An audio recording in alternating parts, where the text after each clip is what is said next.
나모 타사 바카와또 아라하토 삼마 삼부타사 나모 타사 바카와또 아라하토 삼마 삼부타사 나모 타사 바카와또 아라하토 삼마 삼부타사 그분 존귀하신 분 모든 번뇌 떠나신 분 완전한 깨달음을 이루신 분을 의지하여 나아가겠습니다.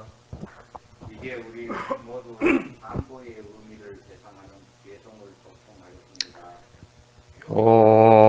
오소 바카와 아라항 삼마 삼부토 그분 존귀하신 분 모든 번뇌 떠나신 분 완전한 깨달음을 이루신 분 위자 자라나 삼판노 지득행 두로 함께 갖추신 분 숫가토로 가위투 진리의 길 보이신 분 세상 일을 모두 원히 아시는 분 아누 따로 부리사 담마 사라티 위없는 스승 어리석은 이도 잘 이끄시는 분 사타 대와 만우 사랑 모든 천상과 인간의 스승 부도 바카와티 깨달으신 분 존귀하신 분이나이다.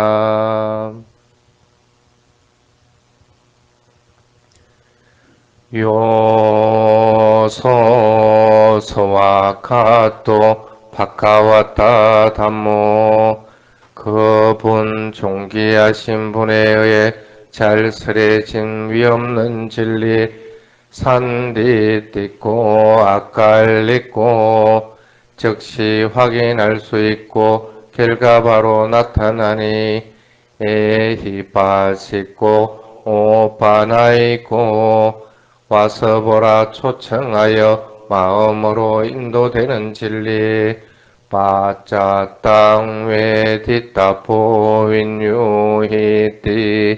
지론이 스스로 볼 수 있고 깨달을 수 있는 진리나이다.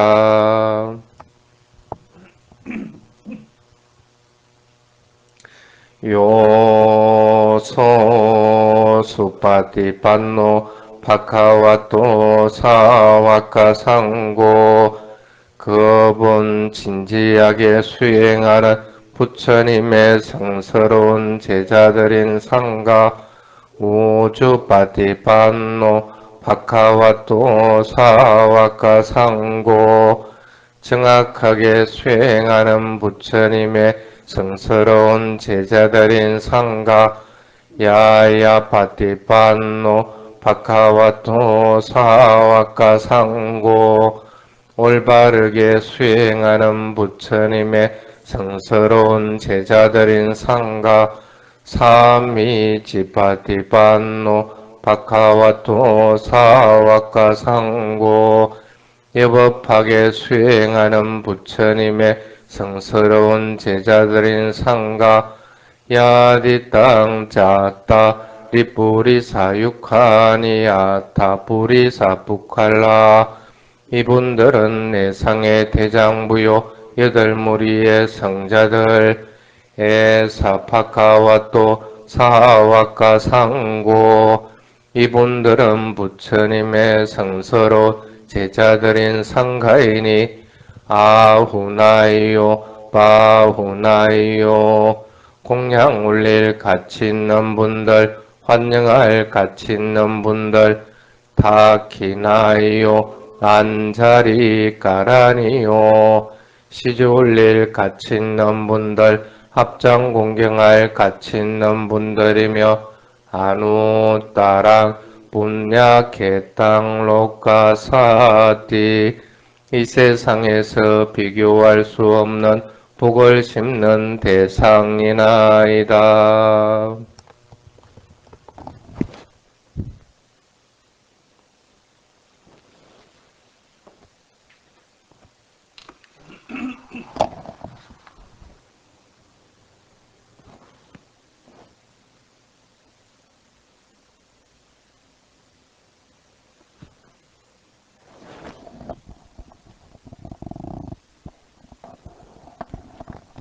스님께 삼배의 예를 올리겠습니다.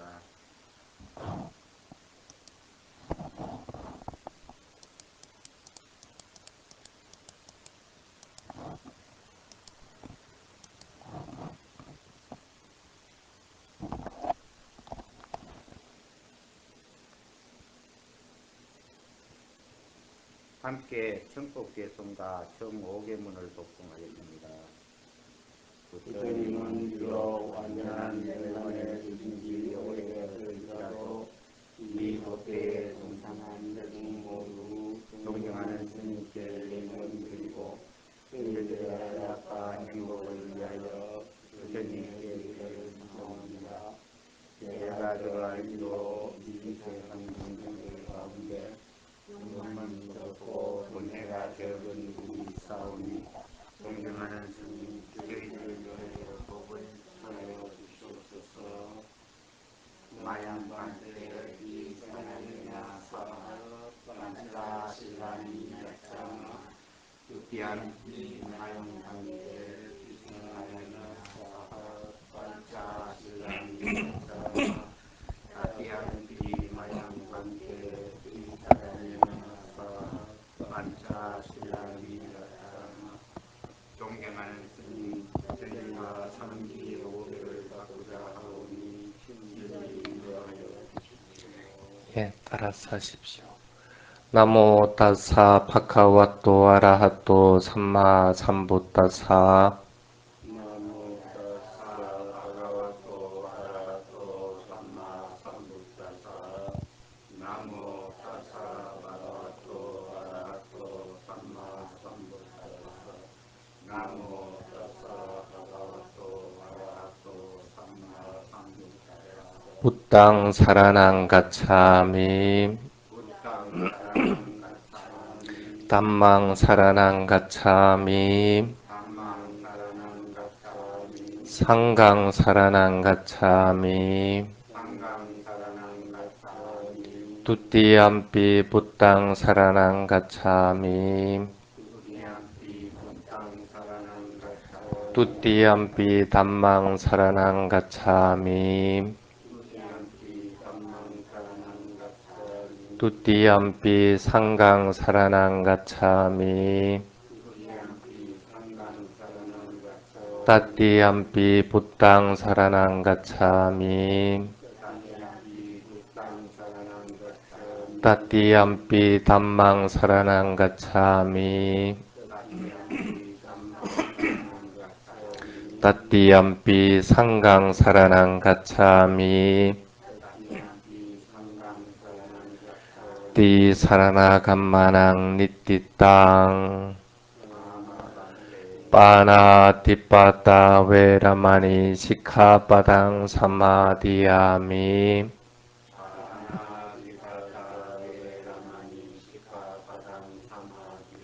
아딘나 다나 웨라마니 시카바당 사마디야미.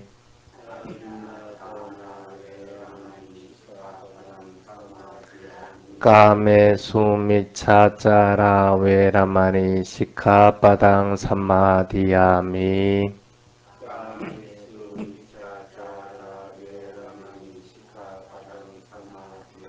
무사와다 웨라마니 시카바당 사마디야미.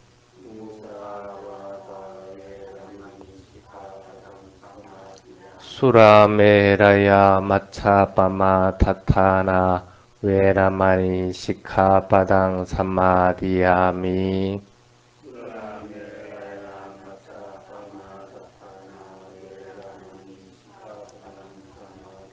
이마니 반자 시카바다니 실레나 수카띵 얀티 실레나 복가 삼바다 실레나니 뿌띵 얀티 다스마 실랑 위소다예.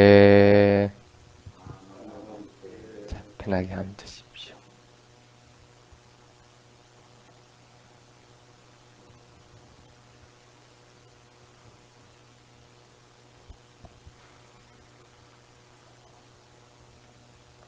몸을 편안하게 하고 스님 법문만 듣도록 하십시오.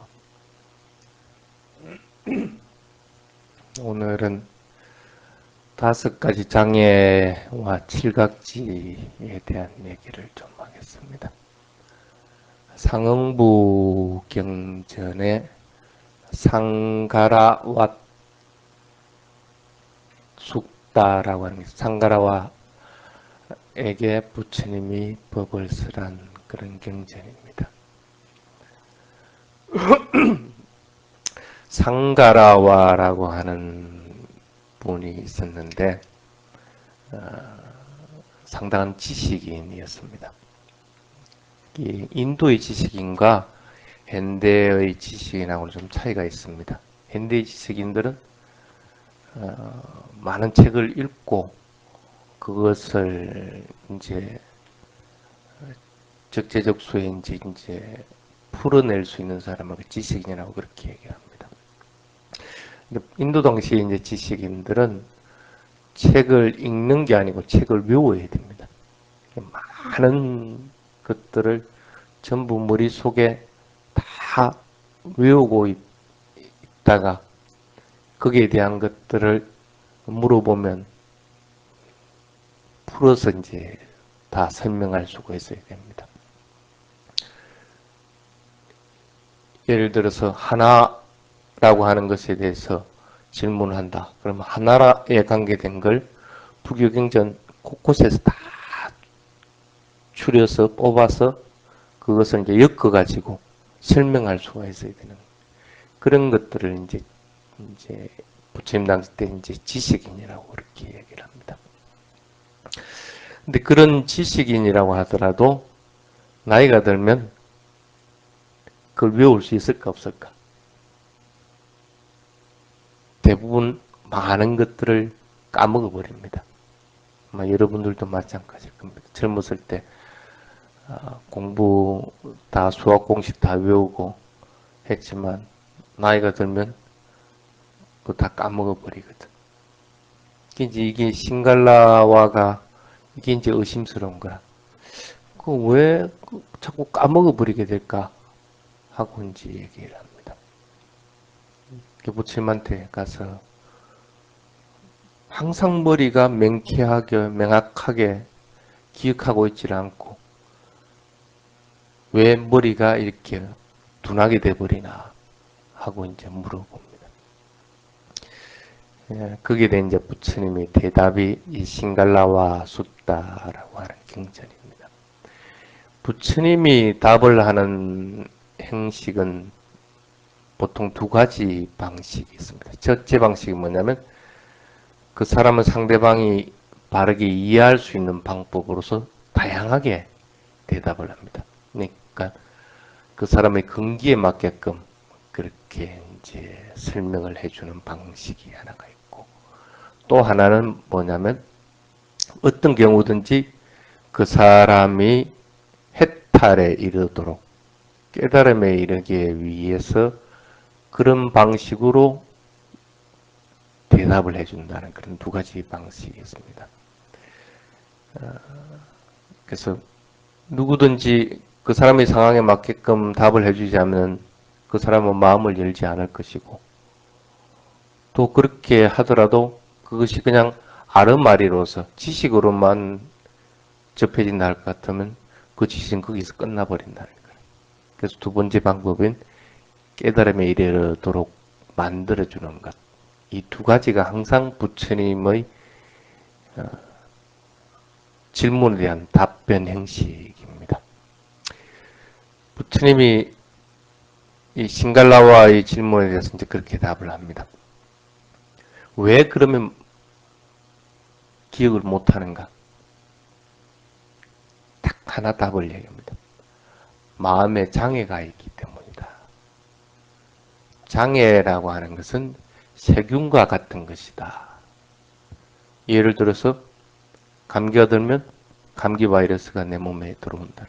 그런 세균이 들어오기 때문에 머리가 아파지고 열이 나고 또 신체도 약해지고 그래서 머리는 뭔가 하기 싫어해지고 게으름 피우게 되고 이렇게 된다. 부처님이 말하는 세균이라고 하는 것이 바로 이런 능력의 세균을 얘기하는 거예요. 우리 능력에 세균이 탁 들어가 버리니까 능력이 무뎌져 버려서 그것이 발휘되지 않는다는 그런 뜻입니다. 그래서 그런 세균과 같은 장애가 5가지가 일어났을 경우에는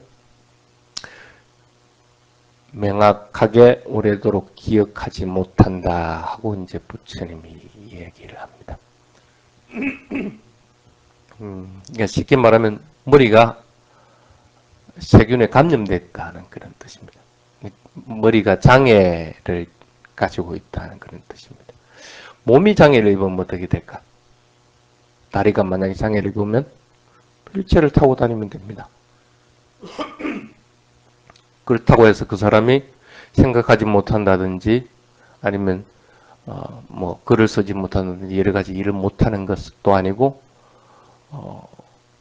어떤 능력들을 마음대로 발휘할 수가 있습니다. 머리를 쓰는 능력들을. 그래서 오히려 몸의 장애를 가진 것은 크게 문제가 되지를 않습니다. 근데 이제 마음의 장애를 가진다고 하는 것은 좀 문제가 심각해집니다. 예를 들어 봅시다. 사람을 금방 봤는데 돌아서고 나면 까먹어버리는 그 사람이 누구지? 하고 기억을 못하게 돼요. 보통 그 인지증이라고 그렇게 얘기하죠. 돌아서 버리면 그걸 기억을 하지 못하는 내가 조금 전에 뭘 했지? 하고 기억을 못 해버린다.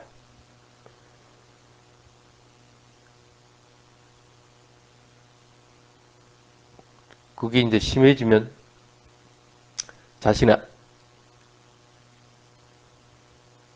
아이들이나 자신의 친척들도 기억하지 못하는 지경까지 이르게 됩니다. 그래서 그건 이제 아주 심각한 경우가 그런데 그렇지 않더라도 대부분 사람들은 잘 기억을 못합니다. 그것도 이제 세월이 지나면 잊어버리는 경우도 있고 조금 심각해지면 금방 한 것도 조금 전에 한 것도 잊어버리는 그런 경우가 있습니다. 그래서 그걸 이제 인지증은 그렇게 인지증이 걸려버릴 것 같으면 신체의 장애를 입는 것보다도 더 심각한 결과를 가져옵니다. 그러니까 사회성이 떨어져 버린다는 거죠. 어쩔 수 없이 사회에서 살아가야 되는데 그런 것들이 길려져 버린다. 그러니까 더욱더 자기 속으로 숨어버리게 되고 그런 결과를 초래하게 됩니다. 그래서 그게 이제 이 마음의 장애를 입은 것들이다. 그러니까 대표적으로 부처님이 마음의 장애를 가지고 있는 5가지를 얘기합니다. 까마라가라고 이제 첫 번째를 얘기합니다. 보통 애욕이라고 그러죠.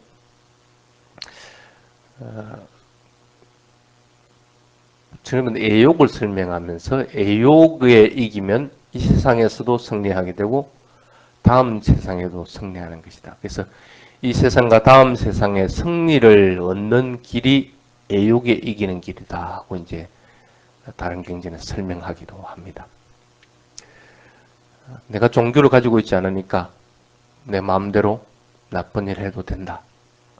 아니면 나는 윤회를 갖다가 믿지 않으니까 죽고 나면 뭐 끝이니까 뭐 그냥 인생 살아있을 때 뭐 내가 하고 싶은 거 누리고 싶은 거 누리면서 살면 된다. 이렇게 얘기는 할 수 있습니다. 그렇지만은 어떤 경우든지 자기 생각을 다른 사람에게 강요할 수도 없을 뿐 아니라 다른 사람에게 해를 입힐 권리는 없습니다.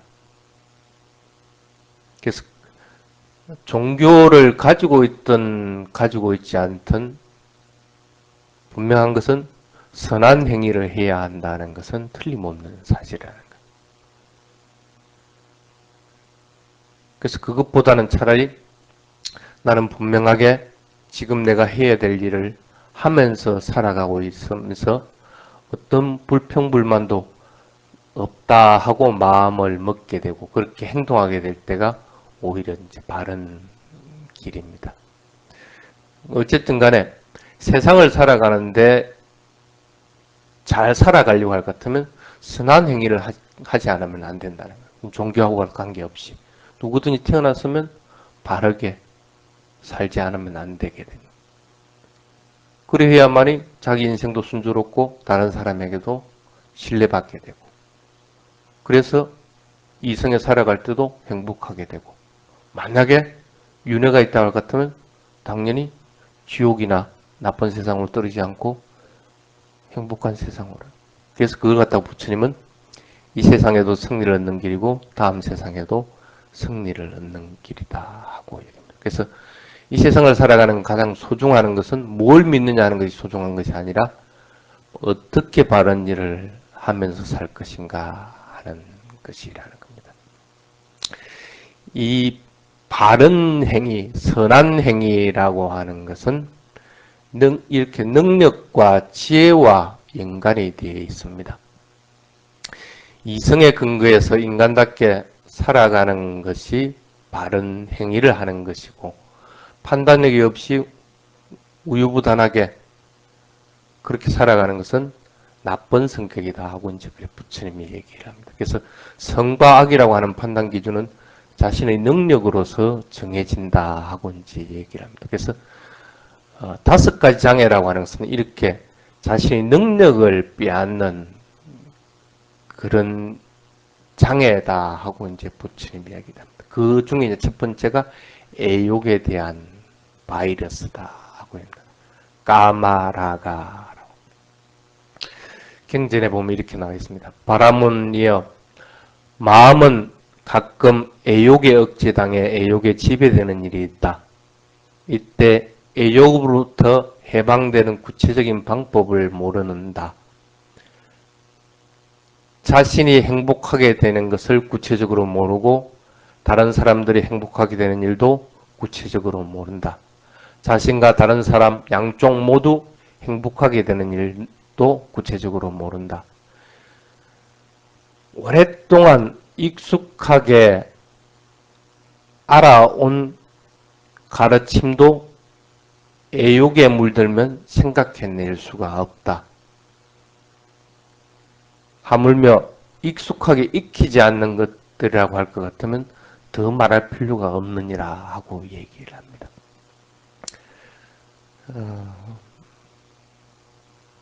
감각적인 욕망, 탐욕, 이런 것은 우리 생활에서 빈번하게 일어나는 것들입니다.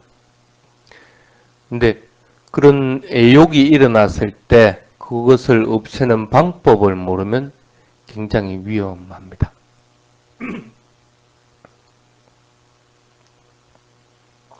만약에 감기가 들면 감기를 나sup기 위한 방법을 우리는 알고 있습니다. 감기약을 먹든지 목을 따뜻하게 하든지 아니면 의사에 가서 주사를 맞든지 이렇게 그 감기를 나수는 방법을 알고 있습니다. 아니면 스님같이 예를 들면 감기에 들리고 하는 사람들은 그것을 알아차리도록 하라. 그래서 감기 바이러스를 갖다가 몰아내도록 하라. 그러기 위해서 수건, 마른 수건을 갖다가 코에다 이렇게 올리나 놔놓고 누워서 들이쉬고 내쉬고 하는 걸 가란잘 하다 보면 수건이 그 호흡을 인해서 젖을 정도가 될 때가 되면 바이러스의 성품을 갖다가 관찰하기가 수월해집니다. 그래서 몸은 자생력이 생기기 때문에 콧물들이 이렇게 쑥 빠져나오게 됩니다. 바이러스를 같이 묻어가지고. 그래서 감기를 들어올 때 이제 알아차려서 이제 몰아내는 방법들을 쓰기도 합니다. 그래서 이렇게 수행으로 다스리든지 이렇게 아니면 약품으로 다스리든지 방법을 알면 감기는 금방 나설 수가 있습니다. 근데 만약에 방법을 모르면 어떻게 될까? 절망적이 됩니다. 원인을 모른다든지 아니면 이 병이 나을 수 있다는 희망이 없을 것 같으면 그건 보통 절망적으로 되어버린다. 애욕도 마찬가지가 있습니다. 부처님 분명하게 마음의 능력을 빼앗는 바이러스라고 했습니다. 5가지 바이러스.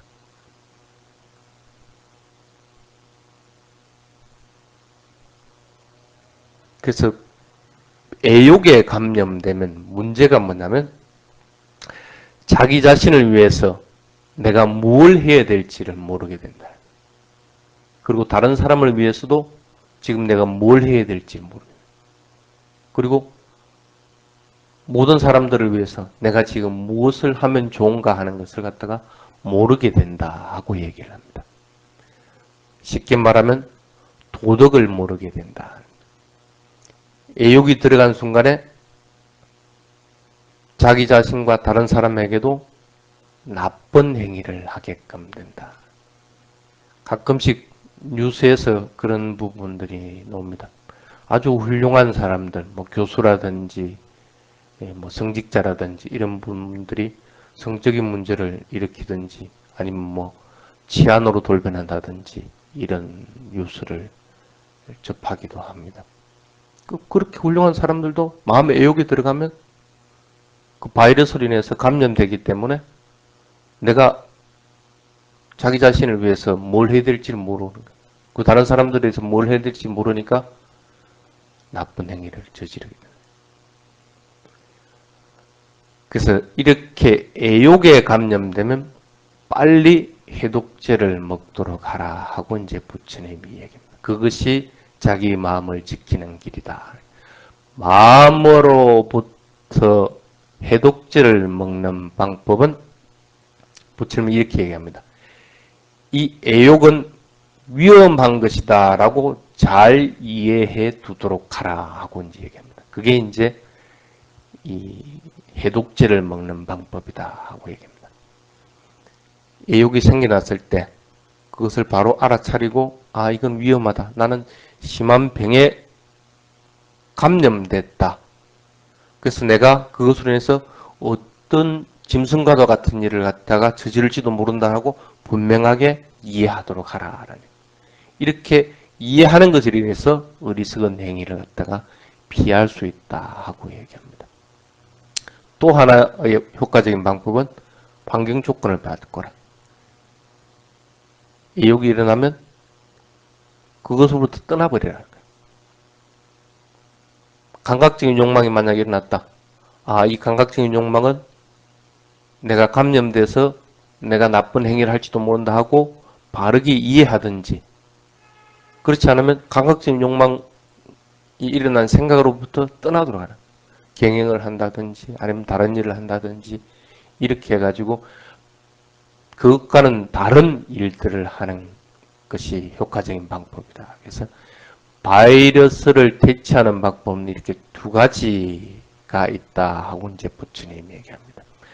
그래서 이렇게 애욕이 생겨날 때마다 그것을 자꾸 대체하는 것들로 인해서 지혜는 일어난다. 감기에 걸려도 감기를 이겨내고 나면 면역력이 생깁니다. 그래서 똑같은 감기가 들어오면 잘 안 걸린다는 거예요. 마찬가지라는 거예요. 애욕에 감염되는 상황들을 갖다가 대치를 자꾸 해나가면 면역력이 생겨나버린다. 그래서 면역력이 생겨내서 애욕에 잘 좀처럼 걸리지 않게 된다. 그래서 점점 더 그 애욕에 감염되는 횟수가 적어진다. 그게 이제 애욕에 대한 바이러스를 대체하는 방법이다 하고 얘기합니다. 아, 이 애욕에 감염되면 위험하다는 사실을 우리는 분명하게 인식을 해야 됩니다. 많은 사회적인 문제들은 애욕에 감염돼서 문제들을 일으킨다. 아, 이것은 위험하다고 분명하게 항상 자주 인식하도록 해야 된다. 그리고 두 번째 방법은 그것이 일어날 때 거기서부터 피해버리라. 내가 그것을 이해하고 그것을 대체할 능력이 안 되면 피해버리라. 그런 조건들을 갖다가 만들도록 하라. 그 다음에 두 번째가 뭐냐면 버야바다라고 하는 분노입니다. 저기를 가지고 라이벌 의식을 가지고 이유도 없이 화내는 것. 이런 걸 이제 부야바다라고 그냥 울컥한다는 거야. 그 초조해하고. 그래서 그렇게 화가 났을 때 어쩌지를 못하게 되는 것들을 이제 부야바다라고 합니다. 특히 이제 미국 같은 경우에 그런 경우 많죠. 그냥 길거리에 가는 사람들을 총으로 쏴 죽여버립니다. 왜 이 사람들을 죽이냐면 자기는 그 이유도 몰라. 그 사람하고 무슨 무난치인 것도 아니고 그냥 내가 화가 났으니까 그냥 쏴 죽이는 거야.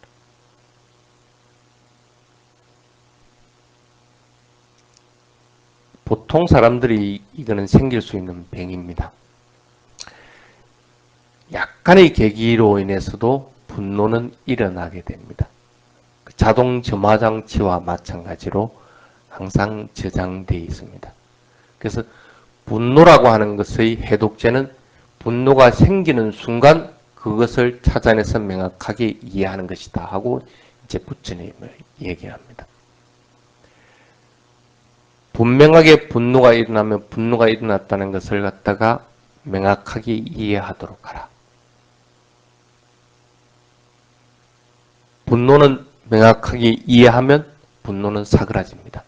근데 자기가 분노인 줄 모르기 때문에 분노는 더욱더 기승을 부리게 해야 된다.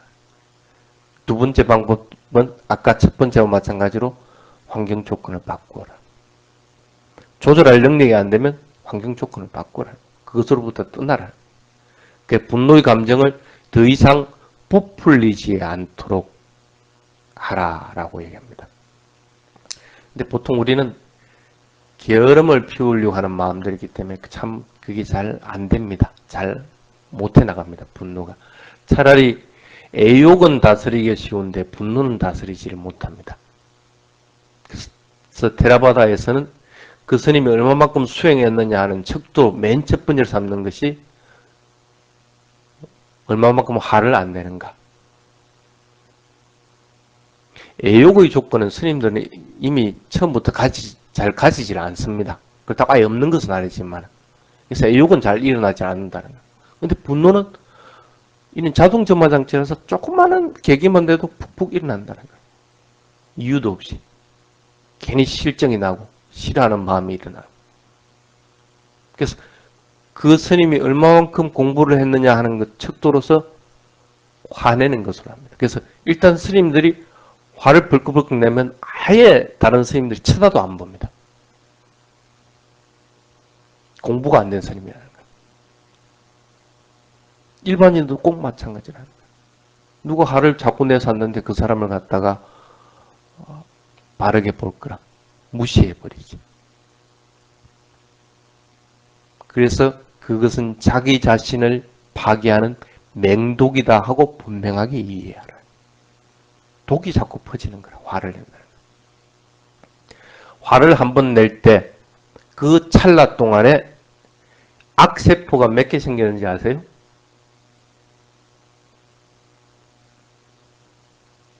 한 찰나 동안에 악세포가 10개가 생긴다고 그럽니다.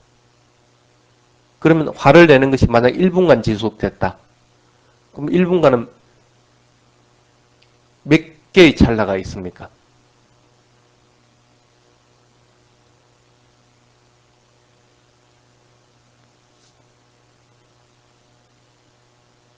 적어도 몇백 개의 악세포가 생겨난다. 1초에 보통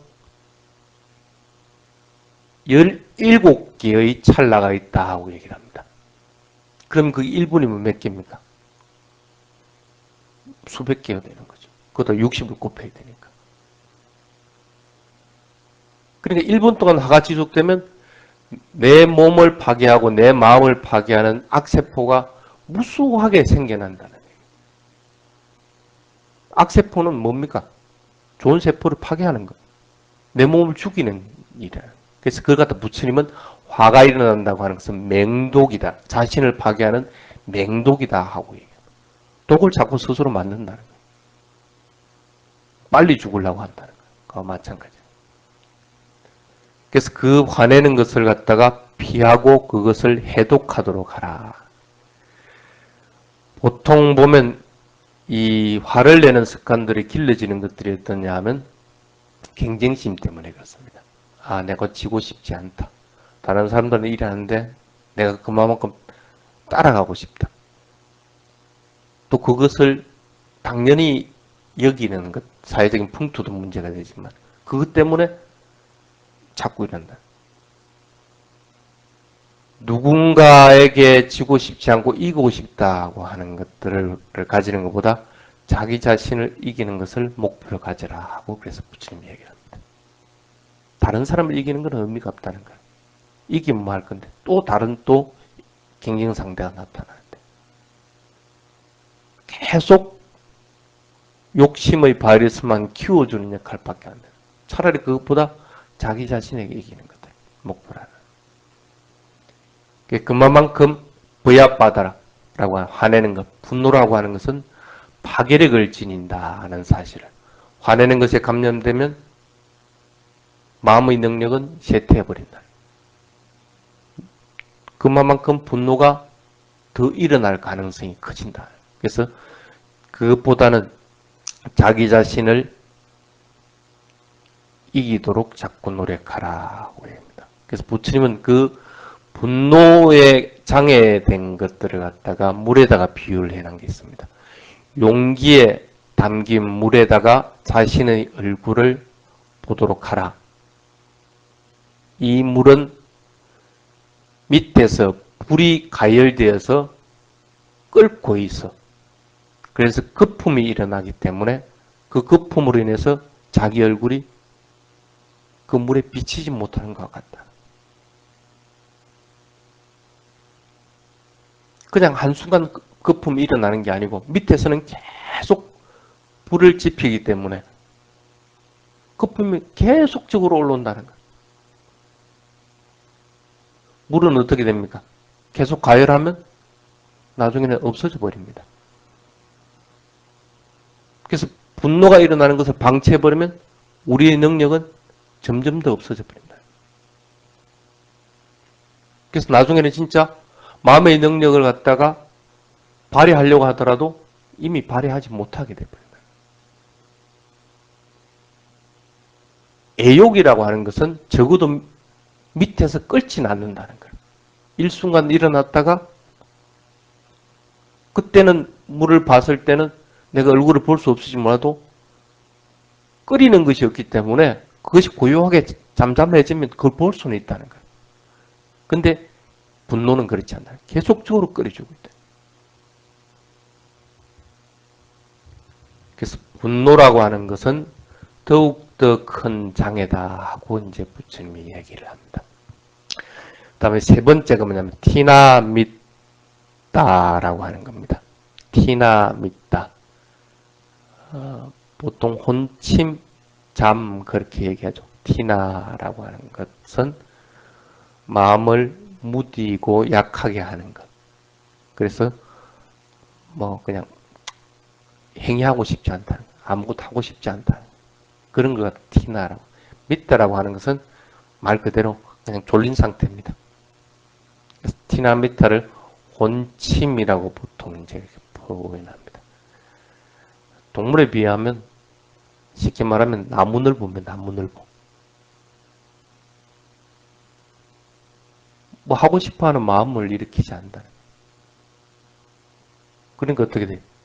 뭐 그냥 내일 하면 되지 뭐. 오늘 일이 있으니까 수행처에 안 가고 다음에 가지 뭐. 나중에 하지 뭐. 그러면서 자기는 뭔가를 또 합니다. 뭐 텔레비를 보든지 아니면 뭐 저기 뭐야 뭐 친구들하고 수다를 떨든지 아니면 뭐 과자라도 먹든지. 왜? 마음은 끊임없이 움직이게 되니까 방황을 하게 돼 있는 거예요. 그런데 수행하고자 하는 것 그리고 뭔가를 지금 해야 될 일을 해야 되는 것들에 대해서는 티나미트가 되버려요. 나무늘보가 하기 싫어야지 버린다. 마음은 끊임없이 나쁜 쪽으로 움직이려고 합니다. 그래서 그걸 갖다가 제어해주지 않으면 안 된다는 거예요. 그게 이제 이 티나미타의 영향 때문에 그렇다고 합니다. 그래서 경전에는 그걸 갖다가 뭐라고 비유하냐면 물 항아리에 얼굴을 비추려고 하는데 그 물에 이끼와 수초가 많이 있는 것들에 비유를 합니다. 그래서 이끼와 수초가 있으면 얼굴이 물에 비치지 않는다. 아침에 일어나면 눈곱재 끼 있는 거하고 마찬가지야. 눈곱재 끼 있을 것 같으면 보기 싫어. 얼른 일어나서 눈곱을 떼야 되는 거야. 근데 아침에 어떻게 해? 그 일어나기 싫은 거라. 그러니까 눈곱 붙인 자로 그냥 더 있고 싶어 한다는 거야. 그럴 때는 자기 자신의 마음의 알아차림을 유지하라 라고 얘기합니다. 아, 지금 내가 마음이 뭘 하고 있는가? 게으름 피우고 있는가? 하는 것을 알아차리라. 아, 지금 내가 쉬고 싶어 한다. 아니면 내가 뭘 하고 싶어 하지 않는다. 하는 사실을 갖다가 있는 그대로 알아차려. 자기 자신의 마음의 알아차림을 유지하도록 하라. 그래서 여러분들에게 전에 그런 얘기를 했죠. 아침에 일어났을 때 맨 먼저 해야 되는 게 뭐라고 그랬어요? 내가 지금 뭘 하고 있는가? 내 마음이 뭘 하고 있는가? 아, 내가 더 자고 싶어 하는가? 아니면 내가 또 다르게 마음이 방황하는가? 자기 마음을 먼저 분명하게 알아차리는 거예요. 마음이 깨어나야만이 몸이 일어나게끔 된다. 마음이 깨어나지 못하니까 자꾸 게으름 피우는 거라. 이부자리에서 이리 진구울 저리 진구울 하면서. 게으름을 피운다고 하는 것은 마음을 갖다가 자꾸 알아차리도록 해야만이 게으름으로부터 벗어난다. 그 다음에 네 번째가 웃다자 꿋꿋자라고 하는 겁니다. 웃다자, 마음이 들떠있는 상태. 부풀어 오른다는 겁니다. 부풀어 오르니까 어떻게 돼요? 집중력이 없어진다는 거예요. 곤란하고 흥분되어 있는 상태, 이런 걸 웃다자라고 얘기합니다. 이성적으로 생각하지 않고 이성적으로 판단하지 않고 감정적으로 흐른다는 거예요. 웃다자라. 그래서 감정적으로 흐르다 보니까 바른 판단을 할 수가 없는 거야. 아, 이걸 지금 내가 해야 되는 건지 안 해야 되는 건지를 갖다가 판단을 못한다. 그 다음 꿋꿋자라고 하는 것은 후회하는 거야. 아, 내가 왜 이런 일을 했지? 아, 내가 잘못했다. 내가 왜 이랬지? 하고 자기 자신에 대해서 후회하는 마음을 가지고 그걸 그냥 꿋꿋자라고 합니다. 틀립니다. 그거는. 예. 예. 성냄의 일종이라고 봐야 되는 거죠. 그래서 후회하는 것은 좋은 것은 아닙니다. 그래서 불교에서는 뭐라고 합니까? 후회하지 말고 뭐 하라고 합니까? 참회하라고 합니다. 아, 내가 잘못했다는 걸 분명하게 반성을 하고 다시는 하지 말아야지 하고 마음을 먹는 것이 참회해야 되는 건데, 후회라고 하는 것은 내가 왜 이랬을까 하고 자기 자책에 빠져버린다는 거예요. 그래서 불교는 후회하지 말고 참회하라고 해요. 테라와다 스님들은 아침 예불이 끝나고 나서, 저녁 예불이 끝나고 나서 반드시 하는 것이 참회입니다. 아침 예불 딱 끝나고 나면 스님들끼리 둘이서 딱 얼굴 마주보고 내가 저지른 행위들, 말한 것들, 그 다음에 생각한 것들, 잘못한 것이 있으면 내 말을 갖다가 용서하고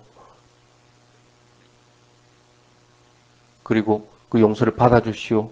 그럼 난 다시는 그런 잘못을 범하지 않겠습니다 하고 참여하는 거예요. 여러분들 그 결제 때 해봤죠? 그거는 테라바다 스님들은 일상이라. 그거는 결제가 되든 해제가 되든 관계없이 아침, 저녁 항상 2차례씩은 그렇게 자면. 왜? 깨달음이 이르지 않은 인간일 경우에는 출가자든 제가자이든 잘못은 항상 범하게끔 돼 있다. 그럼 잘못을 범하면 대부분 범하기 쉬운 게 후회라는 거예요. 후회하지 말고 그것을 참여하도록. 그래서 다시는 이런 일을 하지 않겠다 하고 스스로 저지른 것에 대해서 바르게 결심하도록 하라 하고 얘기합니다. 그래서 이걸 후회하고 하는 것 갖다가 경전에 뭐라고 비유해 놨느냐 하면 바람이 일어서 파도가 치고 소용돌이가 치는 행국이다. 바람이 계속 부니까 어떻게 돼요? 바람이 부니까 물이 일렁거린다는 거예요. 일렁거리고 거기 소용돌이 치면 그 얼굴이 찌그러지든지 정확하게 볼 수가 없다는 거예요. 후회한다는 건 그거와 마찬가지예요. 바람이 일도록 만드는 것과 마찬가지예요. 그 다음에 다섯 번째는 윗지기자라고 얘기합니다. 의심한다는 그런 뜻입니다. 의심한다는 것은 뭐 얘기하면 예스도 아니고 노도 안 한다는 거예요. 이것도 아니고 저것도 아니다. 쉽게 얘기하면 부정적인 성격이에요. 들어온 정보, 데이터에 대해서 조사, 확인하려고 하지 않고 머리는 처음부터 부정적인으로 나가버린다. 그러니까 어떻게 돼요? 자기 자신은 불안정해질 거예요. 불안정하면 지혜는 성숙하지 않는다. 심지어는 선행도 의심을 한다. 이 선한 행위를 하는 것, 스님에게 탁발하는 것, 아니면 보시하는 것, 아니면 계율을 지키는 것, 이게 무슨 의미가 있는가? 확인할 생각은 안 하고 머릿속에서만 자꾸 생각을 하게 된다.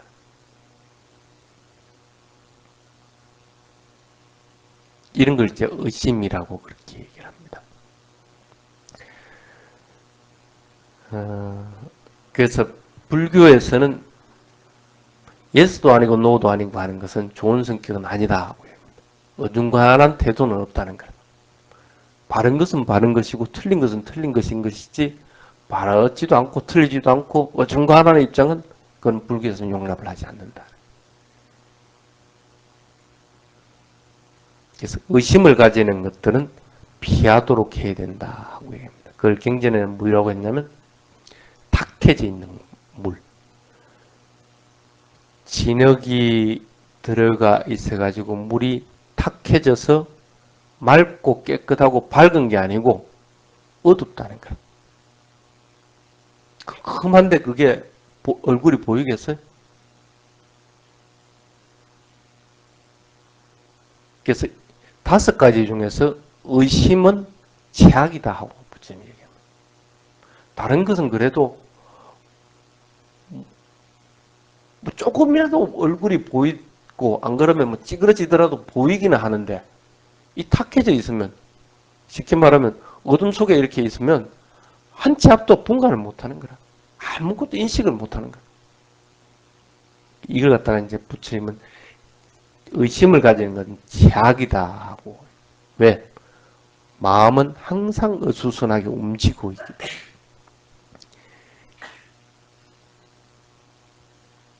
우리는 누구든지 욕심을 가지고 분노를 가지기도 하고 또 의심을 가지기도 하고 여러 가지 장애들을 가지고 있다는 거예요.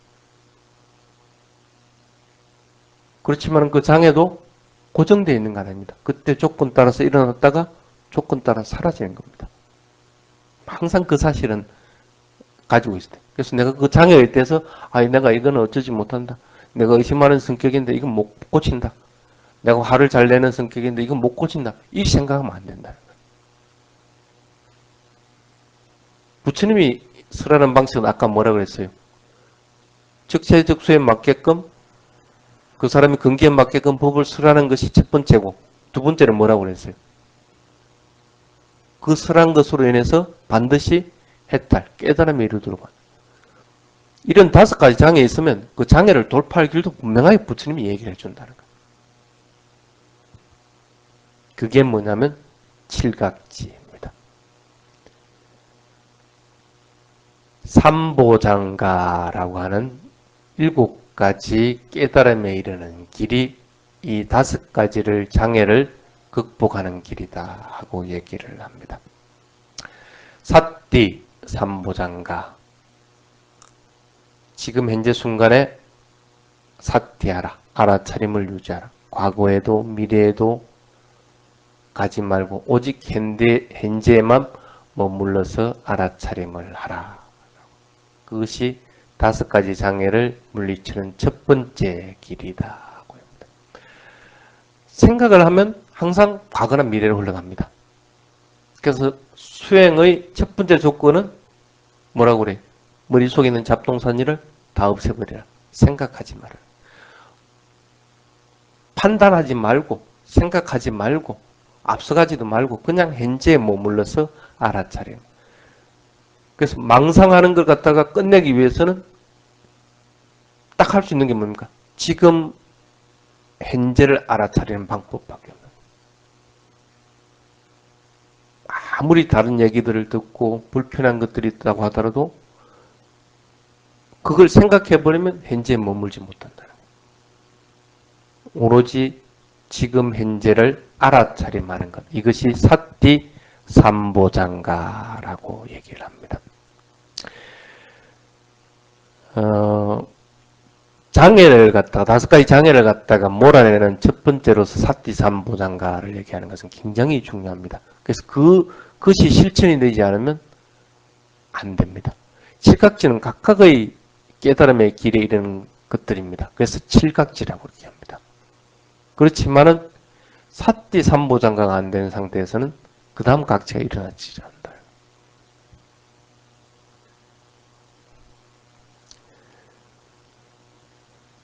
그래서 지금 현재를 자꾸 알아차리도록 해야 됩니다. 걷고 있으면 걷고 있다는 걸 알아차리고, 밥을 먹고 있으면 밥을 먹고 있는 걸 알아차리고, 내가 지금 앉아서 자선하고 있으면 자선하고 있을 때 일어나는 현상, 배가 일어나면 배가 부르고 꺼지고 하는 걸 알아차리고, 항상 현재 하고 있는 것들을 알아차리도록. 생각이 나면 생각이 일어나는 것을 알아차리는 거. 아픈 느낌이 있으면 아픈 느낌을 알아차리는 거. 마음이 방황하고 있으면 방황하고 있다는 것을 알아차리는 거. 이렇게 지금 현재의 것을 자꾸 알아차리는 것들. 이게 수행의 시작이자 수행이 끝나도 계속되어야 될 부분이라는 거예요. 찰나찰나 일어나는 것들. 그것을 과거나 미래로 가지 말고 찰나찰나 현재에서 자꾸 일어나는 것들만 그냥 알아차림하는 수밖에 없어요. 그 다음에 두 번째가 보통 택법각지라고 얘기합니다. 담마 위자야 삼보장가라고 합니다. 담마, 현상을 위자야, 조사한다. 데이터를 조사한다는 그런 뜻입니다. 담마 위자야라. 지금 현상을 끊임없이 알아차리고 있을 것 같다면, 사퇴하고 있으면 지금 무엇을 하고 있는가 하는 것을 분명하게 우리는 데이터로서 인식하게 됩니다. 내가 지금 밥을 먹고 있다. 지금 말을 하고 있다. 지금 듣고 있다. 분명하게 알아차립니다. 데이터를, 그 현상을 조사 확인한다는 거예요. 그게 택법각지라는 거예요. 사띠가 없으면 이게 가능하겠습니까? 의식적으로도 할 수 있습니다. 사띠 없이 그냥 내가 조사 분석하고 그리 하지만은 사띠가 없이 조사 분석하는 것은 오래도록 가지 못합니다. 금방 잊어버립니다. 그래서 사띠가 결합돼서 조사 분석 확인하는 것이 오래도록 가는 거예요. 그래서 경전에는 50년 전에 읽었던 경전들도 50년 후에 그대로 다시 내가 암송해내는 것은 사띠와 담마위자야가 결합되어 있을 때 그게 가능하다는 거예요. 항상 지금 현재 일어나는 것들을 알아차리고 있으면 당연히 지금의 현상, 데이터가 무엇인지를 인식하게 됩니다. 그래서 이런 분석 능력들은 자동적으로 나타나는 겁니다. 일부러 그것을 분석할 필요는 없다는 거예요. 수행에서도 마찬가지입니다. 그걸 자꾸 분석하려다 보면 사티가 빠진 상태에서 분석을 하게 된다. 그건 오래 못 가. 그리고 그것은 사티가 빠져버리면 어떤 경우든지 현재에 머물지 못하는 거예요. 스스로 자꾸 분석하고 해석하려고 그리고 그것을 그렇게 이해하려고 해서는 안 된다는 거예요. 예를 들어 봅시다.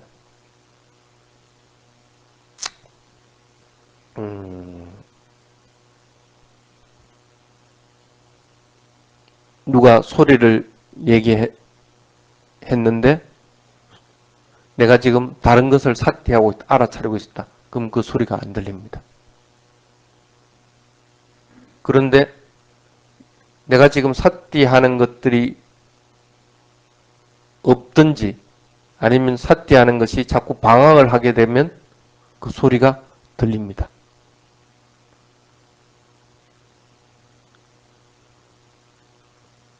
들린다는 현상, 그 하나만 두고 봐도 꼭 마찬가지예요. 내가 보다 명확하게 알아차리고 있으면 스스로 택할 수가 있다는 거예요. 소리 들리고 안 들리고 하는 것을 택할 수가 있다는 거예요. 소리는 끊임없이 있는데 내가 이쪽에 사티를 하고 있으면 내가 선택해가지고 그 소리를 안 듣게 할 수 있는 거예요. 근데 마음을 소리 쪽으로 이동할 것 같으면 그 소리가 들리는 거예요. 이게 택법각지인 것이지 내가 스스로 분석해가지고 조사한다? 이것은 택법이 아니라는 거예요. 그래서 일부러 법에 대해서 분석하려고 하면 안 됩니다. 사띠가 알아차림이 충분하게 되면 택법각지는 자연스럽게 일어납니다. 그래서 그 인과관계를 이해하게 됩니다. 아, 이것으로 인해서 저것이 있게 되고 저것으로 인해서 이것이 소멸됐다 하는 인과관계를 분명하게 알게 돼. 그건 자동적으로 일어나게 됩니다. 택법같이 7개가 있지만 여러분들이 마음 써야 되는 건 딱 2가지뿐입니다. 사띠와 위리합니다. 다른 것들은 이것이 되면 자동적으로 일어나지게 됩니다. 어쨌든 택법같이도 분석은 할 수 있을지 몰라도 여러분들이 선택해서 할 수 있는 것은 아니라는 거예요.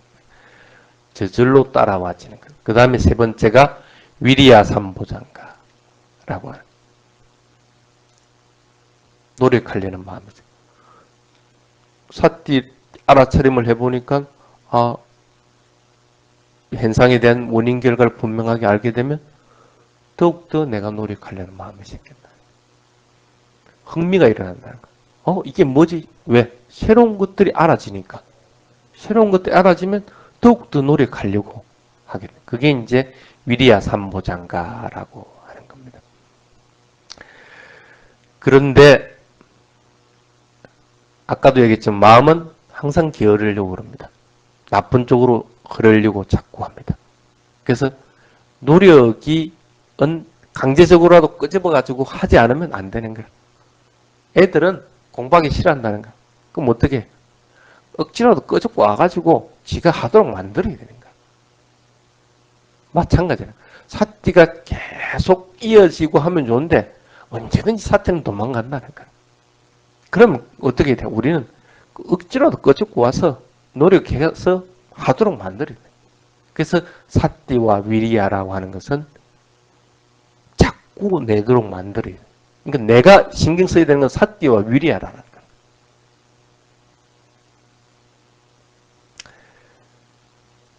또 안 될 때도 그런데 잘 될 때는 더 마찬가지입니다.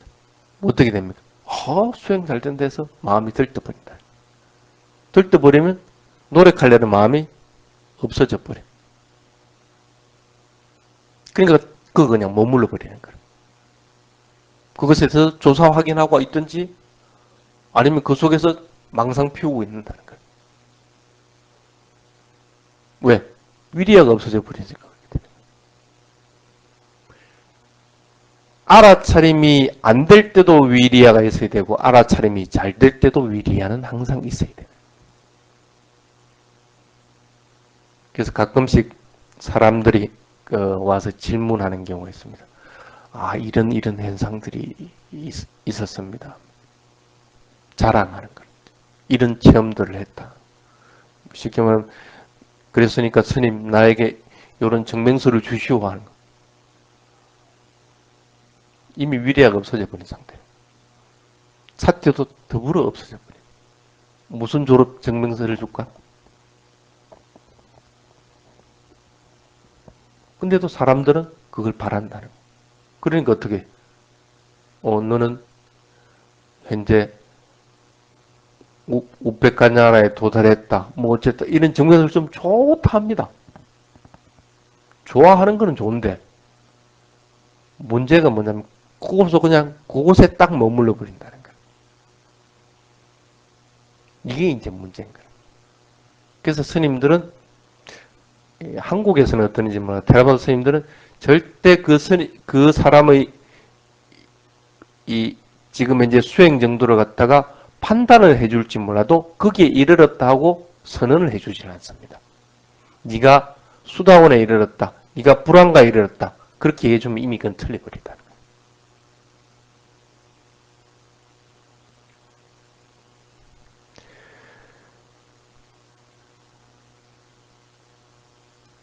자, 그래서 노력은 항상 필요합니다. 서로 우리가 일어나고 사라지는 현상에 대해서 원인 결과를 분명하게 알 수가 있다고 하더라도 그것만으로서는 깨달을 수가 없습니다. 열심히 알아차리고 있어서 이것으로 인해서 들이심으로 인해서 그것이 조건이 돼서 내심이 일어난다. 이런 인과관계. 발을 들음으로 해서 나아가진 것을 원인으로 해서 내려놓는다는 인과관계를 분명하게 안다고 하더라도 그것이 깨달음이 이르게 하는 것은 아닙니다. 그리 하더라도 우리 마음은 곧바로 탐진치에 물든다는 거예요. 어쩔 수 없다는 거예요.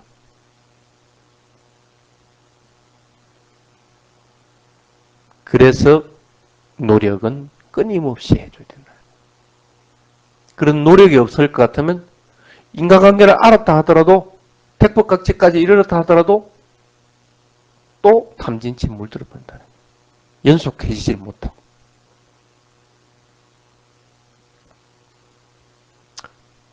그래서 억지로라도 우리는 노력을 해야 됩니다. 지금 수행하고 싶지 않고 법문 듣고 싶지 않고 하더라도 법문 들으려고 노력해야 되는 거고 수행하려고 해야 되는 거고 내가 지금 텔레비 보고 싶고 내가 지금 공양하고 싶다 하더라도 그걸 억지라도 잘라라. 잘라야만이 텔레비 스위치를 뽑아야만이 텔레비를 안 보고 수행하게 되는 거야.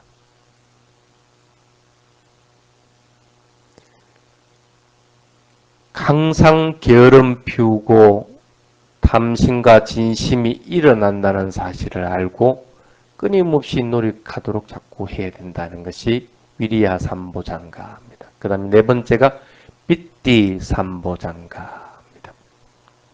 그렇게 해서 열심히 노력하다 보면 확고하게 알아차림을 유지해 나갑니다. 그래서 자신과의 싸움에서도 어느 정도 극복해내고 탐진치가 일어나더라도 그것을 이제 극복해 나갑니다. 극복해 나가면 당연히 마음이 기쁨을 느껴요. 이게 일이 좋은 건데 수행이 일이 좋은 건데 왜 몰랐을까? 그게 이제 삐띠 삼보장가입니다. 삐띠 삼보장가에는 여러 가지 현상들이 있습니다. 근데 그것도 하나의 부작용이 있습니다. 부작용이. 그 삐띠에 함몰돼 버린다는 부작용이 있습니다.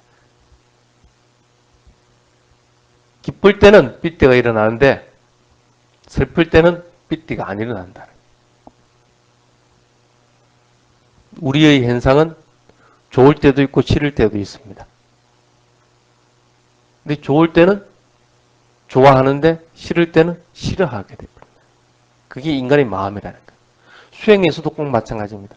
수행이 잘 될 때는 삐띠가 일어나는데 수행이 안 될 때는 삐띠가 안 일어난다.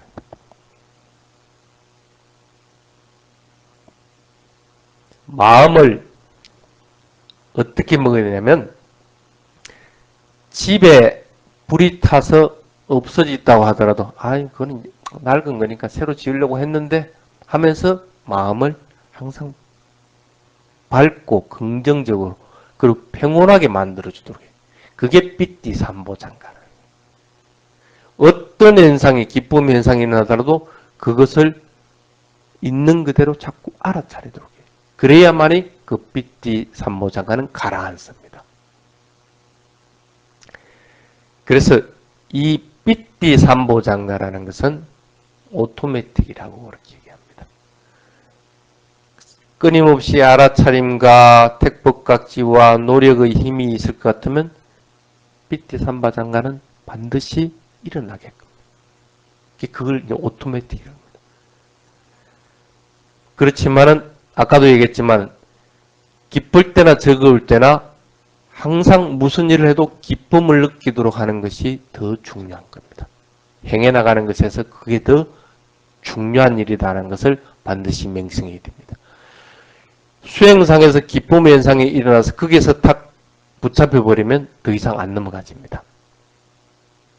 그것은 오히려 기쁨의 현상이 없이 지나가는 것보다도 못하는 결과를 나타낸다. 절대 붙잡지 말도록 해야 됩니다.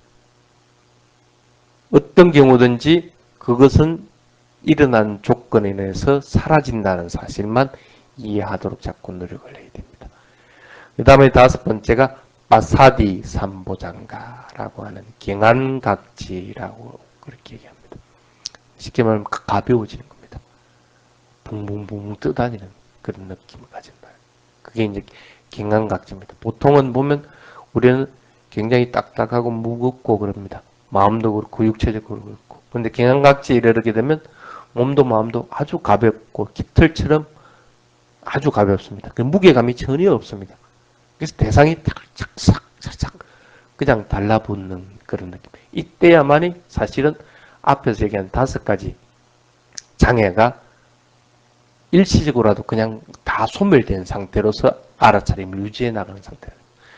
내가 지금 욕심을 내고 화내고 그 다음에 게으름 피우고 곤란하고 후회하고 하는 이런 것들이 디딤돌, 돌로서 꽉 눌러버린 상태와 마찬가지예요. 그래서 그게 없으니까 어떻게 돼요? 뭔가 마음이 붕붕붕 뜨다니 깃털처럼 가벼울 수밖에 없다. 그래서 일상생활 속에서도 어떤 일이든지 가볍게 받아들이는 훈련들을 자꾸 해야 됩니다. 그렇게 습관을 길러야 됩니다. 그래서 기쁜 현상이든 아니면 싫은 현상이든 그것을 받아들이는 것을 가볍게 받아들여야만 이 5가지 장애를 덜 받게 된다는 거예요. 크게 마음을 기울여서 거기에 함몰되지 않도록. 대부분 사람들은 그렇게 하지 못하고 당황해버립니다. 현상이 탁 부딪히면 당황하고 어찌할 바를 모른다. 애욕에 물들면 애욕에 그냥 빨려 들어가 버리고 화가 일어나면 화가 빨려 들어가 버리지 거기서 가볍게 대처하지 못한다. 실제로 스님도 그랬거든.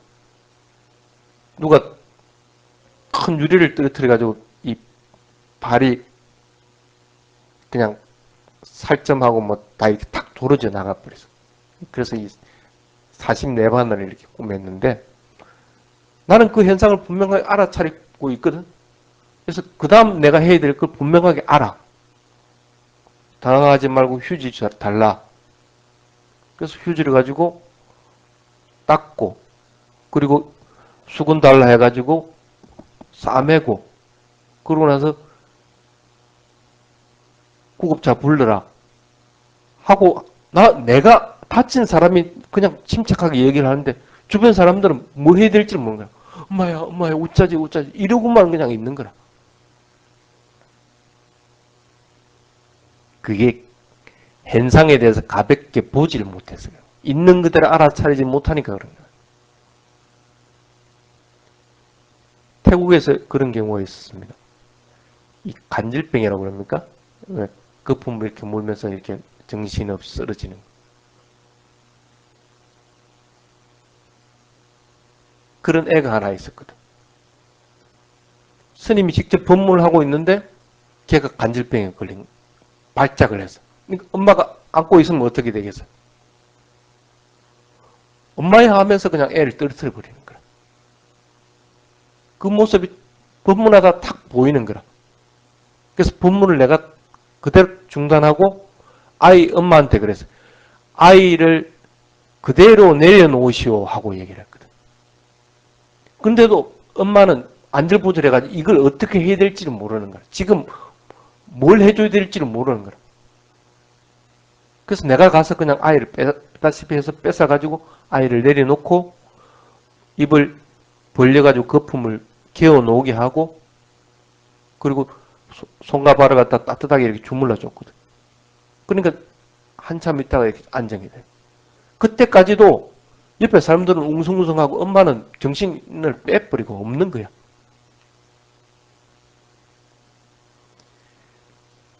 경안각지라는 것은 그와 마찬가지입니다. 가볍게 대상에 대해서 일어나는 대상, 특히 장애 부분에 대해서는 가볍게 받아들이도록 자꾸 만들어야 됩니다. 그래서 기쁨이 일어나도 그걸 가볍게 받아들여야 돼요.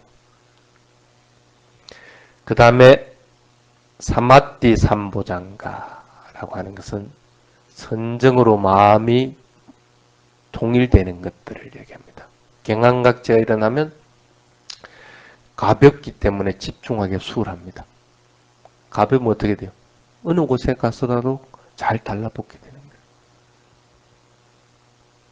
거예요. 여기저기 돌아다니질 않고 자기가 원하는 곳에 그대로 가서 달라붙는 거예요.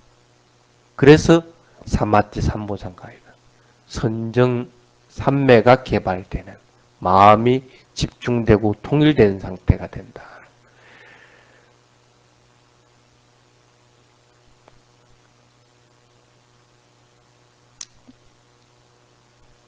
자, 이렇게 되는 것들인데 어쨌든 이렇게 되더라도 7번째 얘기 안 했죠? 우백가 삼보장가 극한적으로 냉정해 있는 상태. 항상 똑같은 마음의 상태를 지니는 거예요.